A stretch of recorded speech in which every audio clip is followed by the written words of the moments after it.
Hoodie guy coming back with another Kaspa video. Yesterday, the transaction count shot up. I'm not sure what that was about. Let me know what if you guys know what that was about. What people doing? Um, I don't know if it was Cassie or whatever. You can see that the active addresses shot up a lot. It was around 16 to 22,000 addresses, shot up to about 100,000 addresses. So almost 20% of the addresses. You probably saw, most people have already probably watched this debate between Casper Silver and Rajat Soni, if I'm saying his name right, um, who is a Bitcoin maxi. And they debated it. I've only watched about 50 minutes of it. Mostly talking about pruning for the most part. Is a large part of it. So I know that there's this article on GitHub. I put a link in the description. I'll put it in a comment after I'm done. But excuse me, it's with Shy and Michael Sutton talking about verifying the integrity of the Caspa chain. So that is pretty good. And some of it probably gets a little bit above my pay grade. Obviously, this does, to me, this could be French, and for all I know, um, I do think Rajat gets hung up on stuff sometimes. He's really hung up on real estate.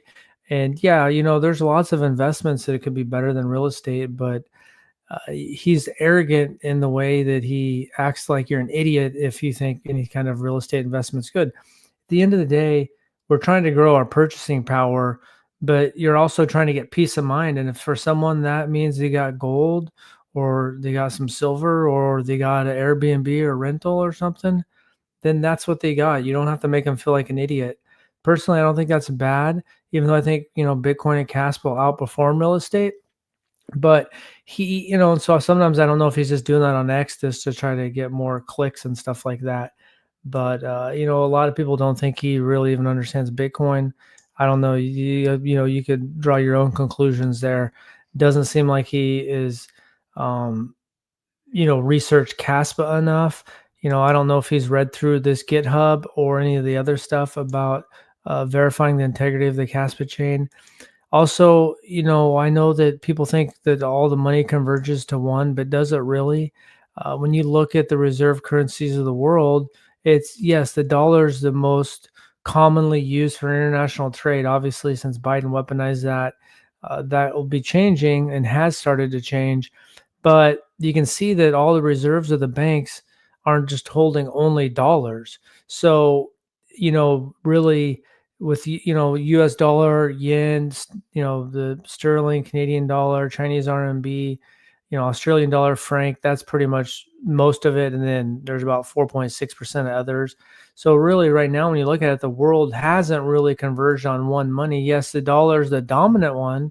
So I think that's probably going to be the same for cryptocurrency. Lots of maximalists think that whatever they hold, is going to be at number one, and then basically nothing else will be on coin market cap. I mean, I think that lots of Bitcoin maxis are thinking 20 years that there won't be nothing else. At the same time, I do think for the next 10, 15, maybe even 20 years, the large money might flow into Bitcoin. And I don't know, maybe 10 years, but for the next couple of cycles, it seems like a lot of the rich people, wealthy corporations are going to be putting their money in there. And the larger it gets, the more money it'll attract because, you have $1 trillion fund and you want to put $50 billion into something, you can't put that into a $3 billion asset.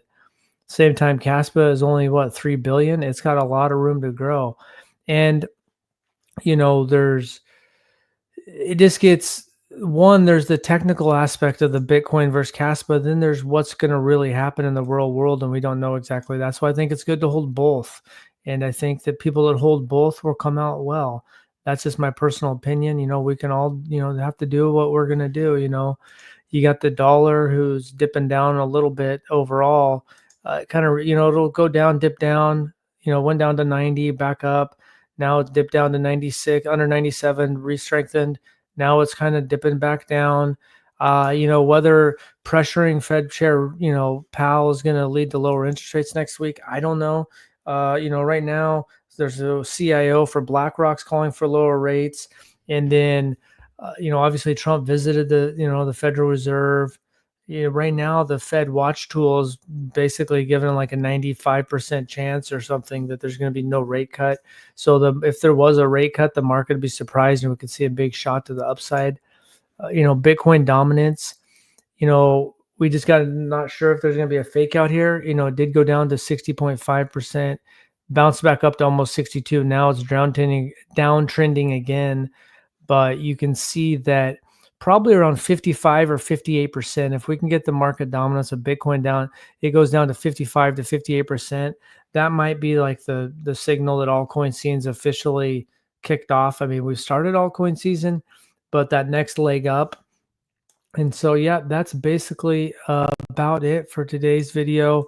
Kaspa's chugging along, doing its thing, 10 blocks a second. There's still a lot of catalysts. You got smart contracts coming up on the layer twos, with IGRA and Casplex. And then you have, the blockchain just chugging along, a decentralized proof of work that home miners can partake in. And you have that chugging along right now. Addresses growing a little bit. It'd be nice to see us to get up to 1 million addresses, get some more, more adoption there. We don't know how many people are holding on exchanges. So some of those wallets, could be exchange wallets with multiple people holding, but what we can see on chain. And and I think right now, it feels like we're getting close to the next leg up. And once altcoin season really comes in on hot and heavy, then things can get getting crazy. And get your game plan together for taking profit if you're going to plan on taking profit, because the higher it goes, the more emotional it's going to get, the harder it can be to sell. And get your game plan together. And for me, I plan on taking profit with most of my cash position and buying back in. Whether I play that right, I don't know. That's just my game plan. And I do think all altcoins are going to get hammered, even if it's a shorter bear market. I think they'll get, people will pull their profits out, put it into Bitcoin, and then there'll be more shorting in the market, and there might be some kind of fear thing that happens next year, and then retail will get panicked, and the smart money will buy it up, and then I guess I guess it's the 200-week moving average. I think that's what the S&P and 500, the S&P 500 and Bitcoin go down to. So, that's basically it. Things are chugging along. Have a good weekend, and it was a good debate. At least so far, what I've watched, only watched about half of it. Kaspa Silver is a good voice in the community, and and at the same time, Rajat doesn't. He's just one guy that's a Bitcoin maxi, so you can't let him speak on behalf of every single person. Just like Kaspa Silver, I think does a better job of representing more of the average person in Kaspa's perspective, but I think Rajat is not the best person for Bitcoin, in my opinion, because he's kind of arrogant. And I think there'd be some other people that would be better. They would be better debating and bring up some better points, I think. And we'll see. Maybe those will happen in the future. So thanks for watching and have a good day.